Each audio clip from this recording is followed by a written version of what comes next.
Hello, gentle marketers. Welcome to episode 48 of the Gentle Business Revolution podcast, the show where we talk about marketing your business by disrupting the current marketing paradigm and changing it to a gentler approach, one that's based on empathy and kindness.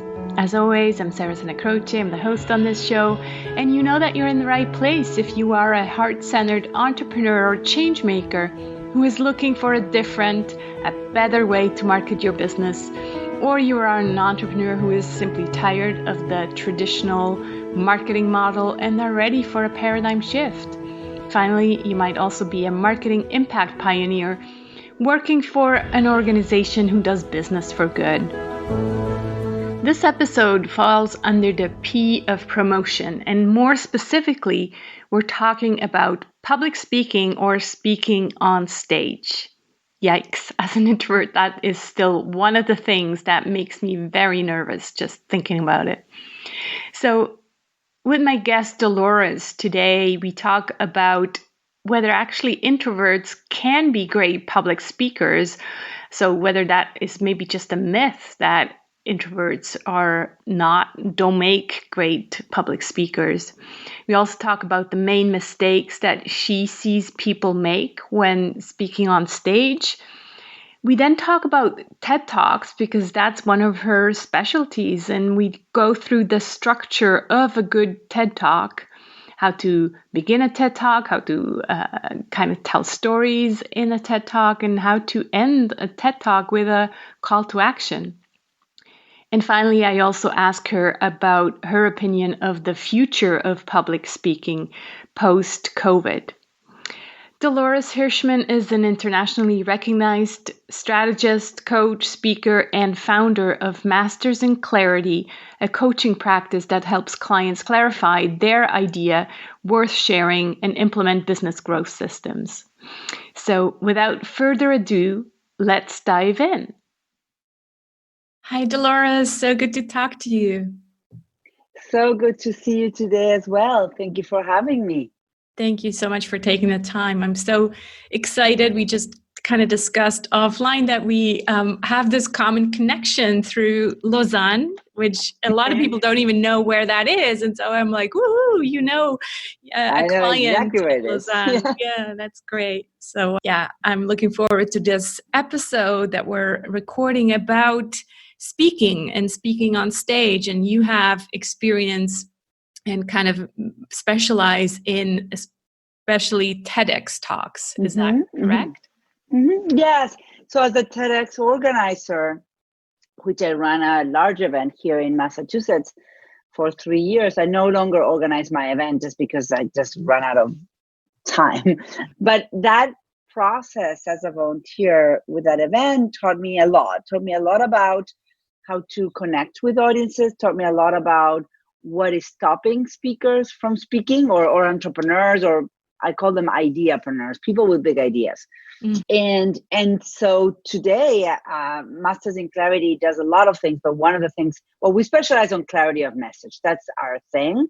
And one of the support that we offer is helping people position their message for a TEDx stage. Right. So as I mentioned, I am featuring this episode under the P of promotion of my gentle marketing mandala, because speaking can really be considered as one way to promote our business. But I guess we need to be also very careful not to consider it as a promotional activity. I think there's a difference between, speaking as part of the promotion, but don't make it into like this publicity speech, right? It's you talk about storytelling, for example. So I think that is a big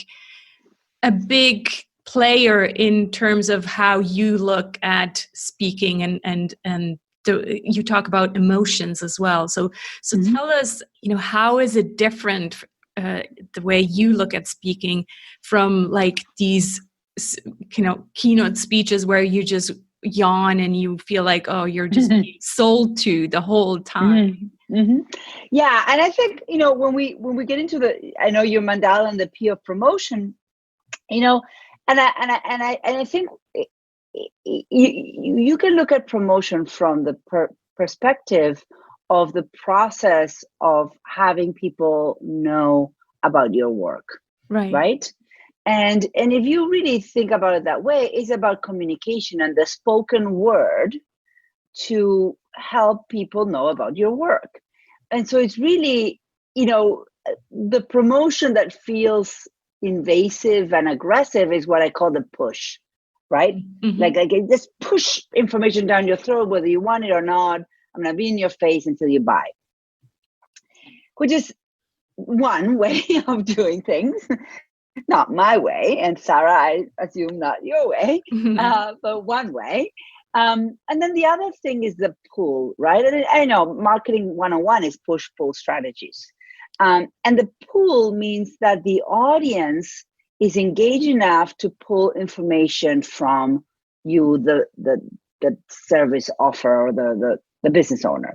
Right. And speaking is a great way to do this in any environment, whether it's a TEDx or any moment, whether it's a one-on-one conversation in a cocktail. It's about using the spoken word to share what you do and what you believe, and mostly important, what you stand for. Because the truth is, nobody wants to buy your products. Nobody. Right. Nobody wants to buy my coaching. Nobody wants to buy yours, Sarah. But everybody is attracted to what you stand for, because it either aligns or it doesn't. So if they're attracted, it's because the values align. Mm-hmm. And everybody wants to buy the solution that you offer, or the kind of life they could have once they solve the problem. Right. Yeah, that is so aligned with our thinking here. We talk a lot about worldview. We talk a lot about values, because if you start with that, then you're really creating a tribe of people who want to belong to you, mm-hmm. and they see the world the same way, right? Mm-hmm. Exactly. And it's a process of understanding that there's millions. I pretty much guarantee, unless you have the formula to solve coronavirus, mm-hmm. short of that, a million or more people selling the same kind of product or service that you do. Right. Some will do it better, some will do it worse. You're gonna be right in the middle of something. Right. And so why would they buy from you? And that is what you need to share when you speak, is who are you as a human being, and why another human being should walk a walk with you. Right. Yeah. Because whatever you're selling, you're journeying with a client in solving a problem they had. For example, simple. I bought a car in December. And it's a pretty straightforward thing, right? You buy the car, you drive it away, end of the story. But it is a journey. And maybe it was a journey that took like 2 or 3 weeks with the person that was selling me the car. But it was the first car I ever bought. Like I've had cars, of course, but we bought it with my husband, or I bought it as a family car for my kids. This is the first car I was going to buy for my business, under my business name, my choice of car. I don't know. There was a process there. Mm-hmm. And it was an emotional journey. Like there was just a little bit of scariness, a little bit of, I'm not sure what I'm buying because I'm not a very knowledgeable car person, nor do I want to be, but also I don't want to get scammed. So there was like an emotional component to me buying that car.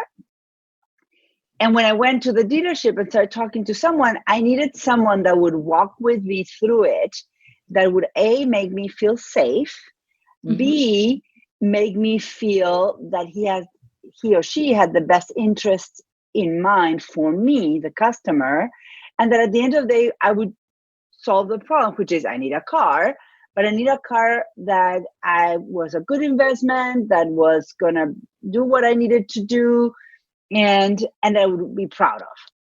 Right. Does that make any sense? Yeah. Well, what comes to mind is the word empathy, and that's mm-hmm. pretty much all we base our marketing around. Is like, if you can put yourself in your customer's shoes, and in your case, this person, needed to understand your needs And in a way, also your values. I know, buying a car is maybe, an extreme example because we don't do that every day. But this person needed to really understand what you're going to use this car for, what kind of person you are almost. So it really is important to be able to use empathy. So if we bring that back to public speaking, what is our main goal if we decide, okay, we're going to put together a keynote speech and going on stage and use it as part of our promotion, like we said before, using it to get people to know about us? What's our main goal? So the main goal is when you use speaking to grow your business, and I know there's a lot of self from stage and all kinds of things you can talk about here, but when I coach my clients, I say this is a first date. Imagine that you are dating, right? And you're looking for a partner. So in your first date, you really are not proposing marriage. Right. Or at least you shouldn't do a marriage proposal. Maybe a dating proposal or a next date proposal, but not a full marriage proposal. And what I mean by that is that if you've never met the audience and they're meeting you for the first time, it's important to create an experience where the audience A, feels safe with you, B, gets curious about your work, D, ABC, C, feels that they're getting tangible information that serves them for whatever they are in need of, like that whatever you're saying is solving their problem, and that they have an opportunity, and you create what is called a pull opportunity, where the audience pulls from you and says, I want more. Whether that is a consultation after you're speaking, or a free resource, or a low investment product, whatever it is, it's a non-risk action that the audience can take to go on a journey with you. Does that make sense? Okay. So the call to action is kind of a next date, if you will. It's exactly a next date.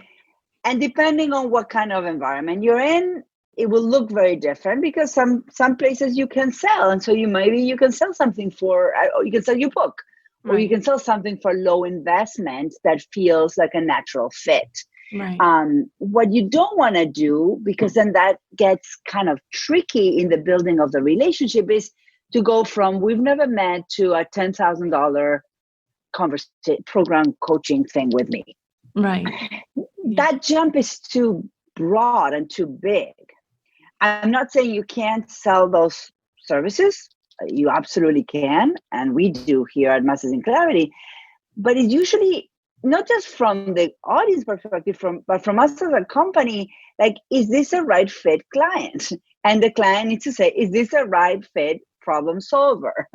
So there's kind of a dating that needs to happen. And there's many, many, many ways to do it.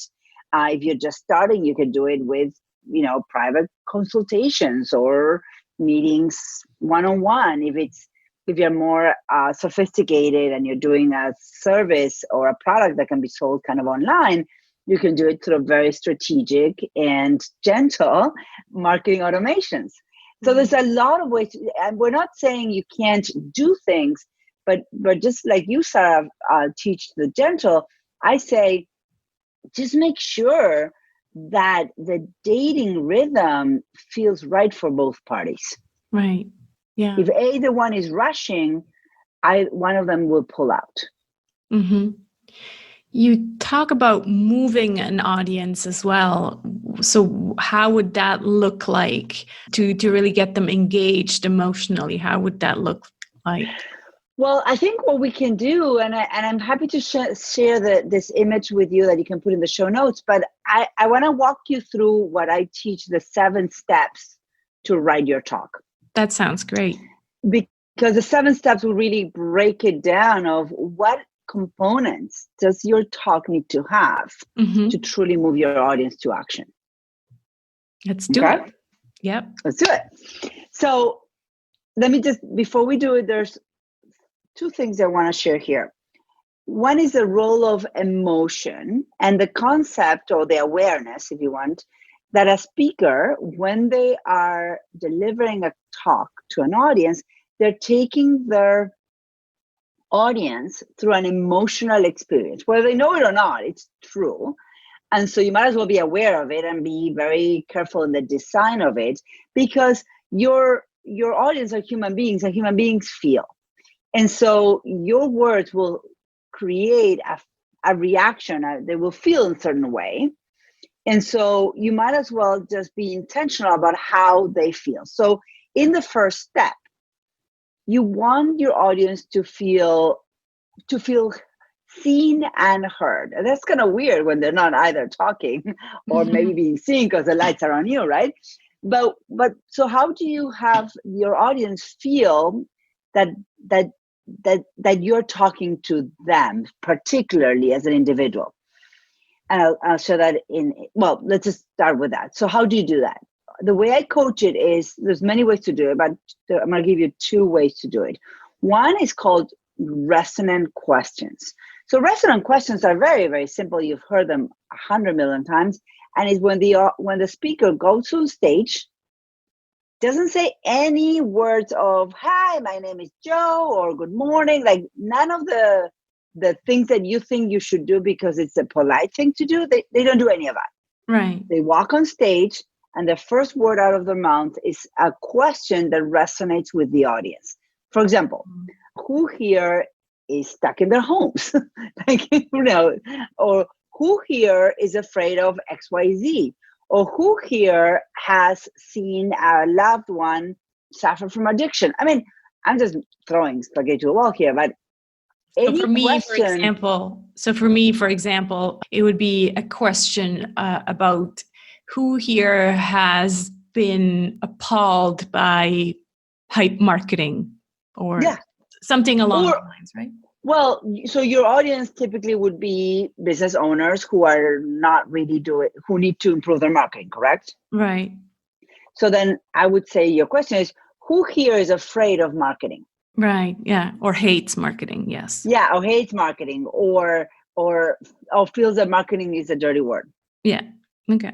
Actually, my mother is Austrian Argentinian, and she thinks marketing is a dirty word. But interestingly enough, she's 71. She sent an email because she actually, you'll know what I'm talking about. She takes a group of people to the Salzburg Opera Festival every year, not far from where you in Salzburg, Austria.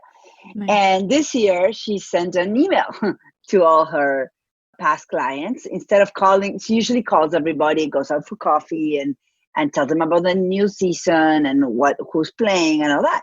But this email, I don't know, she was busy or whatever. So she said, I'm just going to send an email to see who is interested. And if nobody's interested, then I won't do it this year. Meaning, like, I'm getting old, I don't want to do it. Mm-hmm. So she sends an email, and within 3 days, she had about 25 people wanting to travel to Salzburg this August 2020.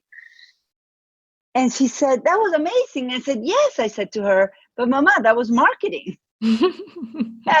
And she said, no, it wasn't. I said, yes, it was. It's just your version of it. Yeah. So anyway, I digress. But so resonant question is one way to do it. The other way to do it is to start with a story. We talked about storytelling.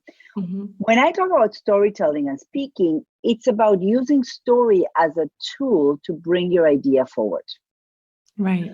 Not about story as your talk. And that's a big distinction I want to make, because a lot of speaker coaches talk about craft a great story and the audience will engage and follow. Craft a great story and the audience will likely engage, and they actually probably will feel really empowered or sad or whatever you make them feel, but not likely they will engage afterwards. And here's why. Because the story is something that we use to bring our ideas forward. Because a story is about a moment in time where something happened, and it's usually about you or something you witnessed. But it's not about your audience. And if you just tell a story, you have to leave give the audience what I call the digesting job of translating the story into their lives and see what they can learn from it. I'm not sure I got that. So you're saying don't tell your own stories, but somehow... No. So I say so I'm going to teach you in this framework how to use storytelling to share your message. Right. Understanding that storytelling on its own, if you just go on a stage and you tell a story and you walk off the stage without really extracting the lessons out of it or identifying the ideas behind that story, you're probably going to leave the audience a little bit empty. Right. Your story, basically the stories that you tell need to somehow be related with your main point that you're trying to make with your speech. Yes. And you have to make those points, not just leave them inside of the story, because a story without that extracted is like a gift not unwrapped. Right. Okay. That makes sense. And so when you start, the first step is engage your audience, is you do it with restaurant questions or a story in, and there's a way to tell that story, but you could use a story to get started. So let's say that we did that successfully and your audience is like, oh my God, she's talking to me. She knows exactly what I'm going through or my pain, right? Mm-hmm. And so the next step is to present your idea. So we're building your talk, right, Sarah? So you start with saying who here is afraid of marketing or hates marketing or feels that marketing is a dirty word. And so the next step is for you, Sarah, to say, I believe that every time we communicate about our work, we are actually marketing and that there's many ways to do it and it can be gentle. Right. So that would be your idea. Now you engage them in the beginning, you are talking to them, and now they're curious enough to want to know what you're talking about. So you share, you say marketing doesn't have to be a dirty word and it can be done gentler. Now they're curious and maybe they're feeling hopeful if you did your job well. The emotion that you want them to feel in this second step is hopeful, meaning they know they're business owners. They know they have to market, but they hate it. And they've been having this back and forth fight with marketing for so long, but their business is stagnant. They want to grow. And so now you're giving them a way to solve this inner fight and say, you can actually grow your business. You can do it with integrity. You can honor your values. You don't have to turn into a snake, and I will show you how. Okay, so for now, the two feelings we have generated are first probably curious and engaged, and then for the second one, hopeful. So there's hope. Yeah, feeling. Right? Yeah, because now you're presenting an idea that can solve their problem. Right. Okay, let's move on to the third step. And so you do that very succinctly. So now, if you did these two steps right, they're like, okay, but wait a minute. I'm feeling a little hopeful, but who is this girl, Sarah? And does she actually know anything about what she's talking about? So now they need to know who you are. Right. And one speaker once told me, well, I don't really want to introduce myself because it's not about me. And I said, look, would you go and have open heart surgery with a surgeon that you don't know anything about? Right. No. You would want to know how many patients he's worked with or she's worked with and what is the success rate. And so it's step number 3 is when you introduce yourself, and it's not about a whole list of your resume. It's about what about you makes you the right messenger to give me hope. I love that you use the word messenger. I have this Post-it note on my computer that says, make me the messenger. Yeah. When we accept the mission and the role of being a messenger for a higher level of work, getting or not getting on a stage is a self-centered conversation. Accepting the role of being a messenger means that you will get on a stage even if you're not, even if you have fear about it. Right. That's exactly what happened to me. Like I told you offline before we started recording. I didn't want to say it. I wanted you to say it. Yeah, no, it's so true. For me, it's, and I also saw that in your book. We're going to talk about your book later, but for me, it's really this thing where it's like, well, not in a million years did I think I was, going to stand on a stage and speak, but the message is so important to me that I will do it for that reason. Yeah. Yeah. Exactly. And that is when you begin to lead a business and a conversation bigger than yourself. Right. And that's the work that I do. I make my clients feel so in love and so committed to the work that they're doing that they're willing to do things even if they're afraid to do them. Right. Because our own drive might not take us there, but knowing that what we do can help someone else will. Yeah, beautiful.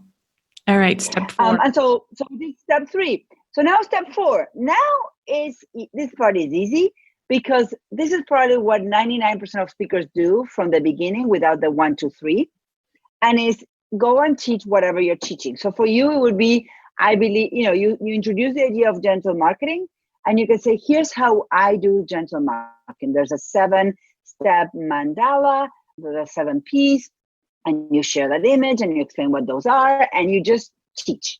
Right. Which you can do very well, which is what I'm doing right now. Right. So this is what I call the meat and potatoes of your talk.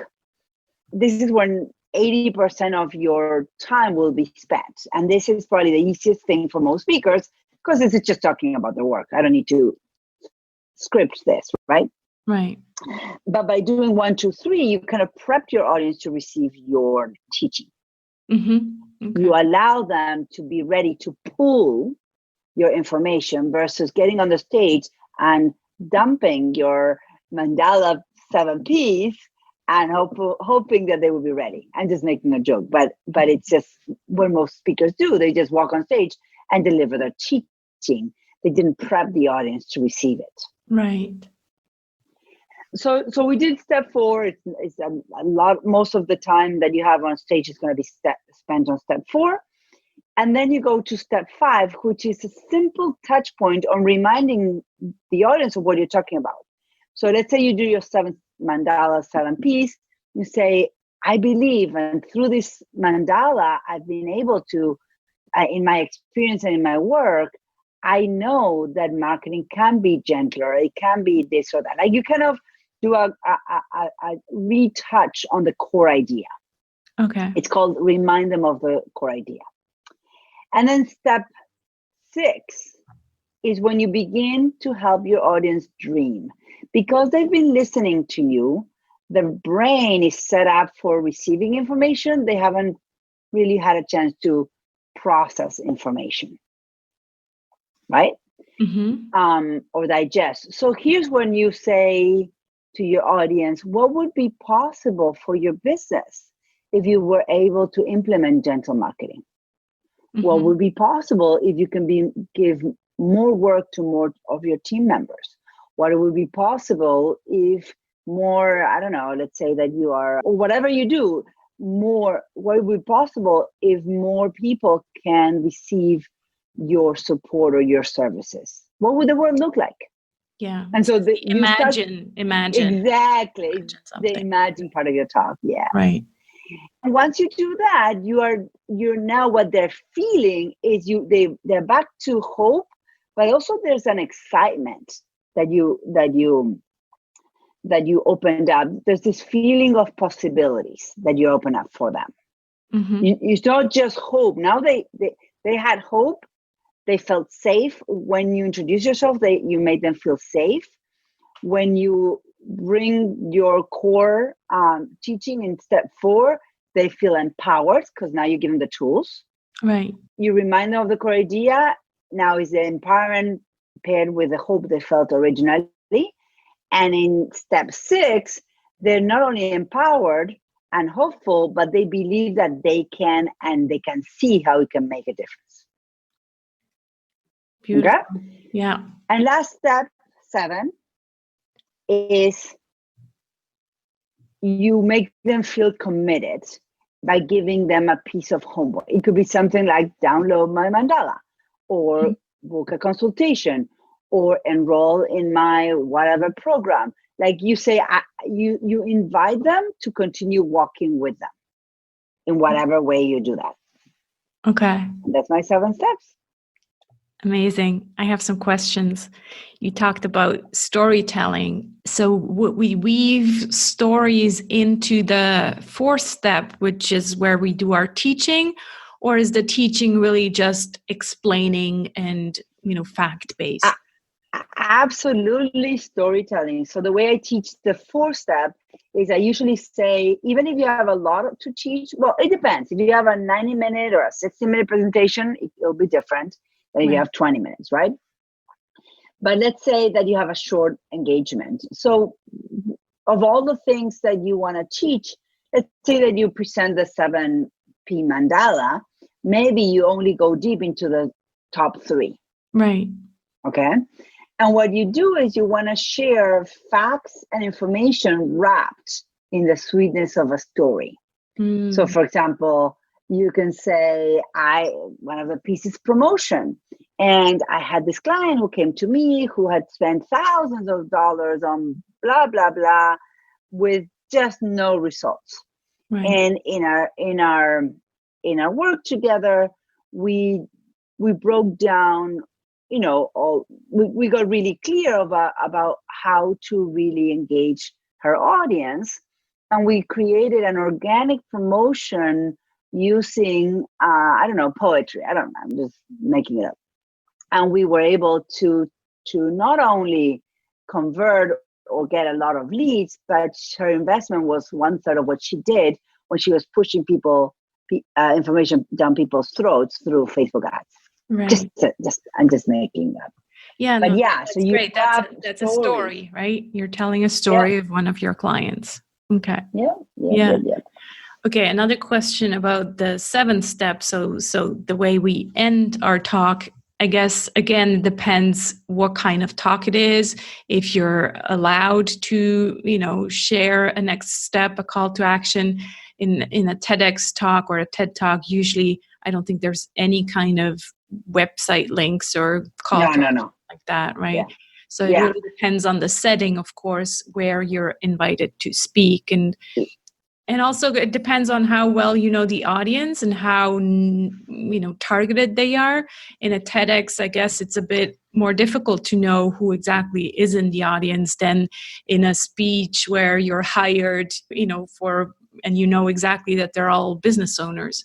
So really adapt. Well, so for TEDx, so here's what I want to say about that. For TEDx, you kind of have to have a very gentle dance because you want to be speaking to the audience in the room, but being aware that I'm just talking of a TEDx talk as an investment, right?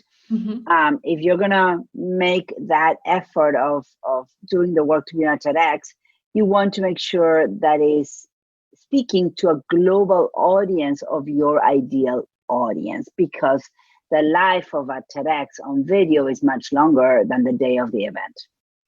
That's interesting. So really the longevity of a TEDx is much longer than any other speaking engagement because they offer to, the video that you then get to use as promotional content really on your website. You can link to it and all of that, right? Mm-hmm. Exactly. It's the life. Exactly. The real impact of TEDx is in the post-event video. Yeah, it's interesting. Wow, this has been amazing, Dolores. Thank you so much. Those 7 steps. And if you could send me the image, I'll definitely include that in the show notes. Now, we're recording this episode during the COVID-19 crisis, right, at the beginning of April. Now, this thing had a huge impact on the speaking industry. I wanted to ask you, since you're an expert in this area, how do you see the speaking industry change going forward? Will we just go back to how it was before, or do you see any changes coming? I think, we'll talk about speaker specifically. Everything's going to change, I believe. And I think there's a couple of things. number one, speaking is more important than ever. A lot of in-person events many have canceled, but many have dared to try something new, and they are testing doing their events digitally. Right. And I think they're going to find that there's a great power to it. And they might see better results to some extent than they're in person, because events have been having a hard time getting human beings in the room, simply because of cost of travel, hassle of travel, time, the amount of time that is lost moving from one country to another. Right. And so I think speaking is going to explode, and digital marketing is going to explode, because now you not only can so if you're speaking to 1,000 people, you don't really get to, as an audience member, you don't get to hang out with the speaker after they get off stage. Right. They really don't, because it's hard to maneuver. But right now you could have a online event with a key speaker deliver a message, and then maybe that speaker can hang out in a room with a chat and answer questions, which would be very difficult to do in a big event. So that's just a simple idea I just shared, and there's a lot of new platforms coming out beyond Zoom that are going to make this so much easier. So I would say stay tuned. I think the speaking world and the way we promote is going to be definitely disrupted. And when I say disrupted, I'm using that word intentionally, because disruption doesn't mean negative. It's just disrupted. It's neutral, and it will be positive in the way that we embrace the disruption. I like that. I like the positive outlook, and in a way, I think it will become more important to focus on our message, because in a crisis like this, people's values change.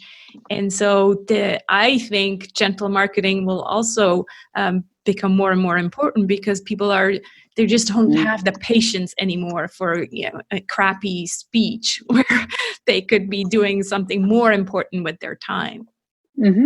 Exactly. Yeah. Now, you have a free ebook that's called The TED Way to Raise Visibility and Get More Clients. So I will definitely link to that in the show notes. Where else do you want people to connect with you, Dolores? Yes, you can come to mastersinclarity.com, and there's a big orange button that says Start Here. And so come in and have a conversation with us, and we can tell you about our work, and we can learn about where you need clarity, and if it's a good fit and our values align, maybe we can explore working together. Wonderful. This has been great. I have one last question. What are you grateful for today or this week, Dolores? Yeah, and you said that you framed this conversation in the COVID-19. So I have to say that I'm grateful that all my 4 children are home, and that I live in a house. So I spend the weekend with my hands in the dirt. I don't think I've ever prepared my garden so early in the season, but we can't wait to be outdoors. Yeah, so I'm grateful for that. Thank you so much for taking the time to have this conversation with me. Thank you so much, Sarah, for having me. Thank you. I hope you enjoyed this episode. Please find out more about Dolores and her work at mastersinclarity.com. And if you're prepping a TED Talk, check out her free The TED Way to Raise Visibility and Get More Clients ebook. You'll find the link in the show notes. Also, our next Gentle Business Circle is coming up on August 12th.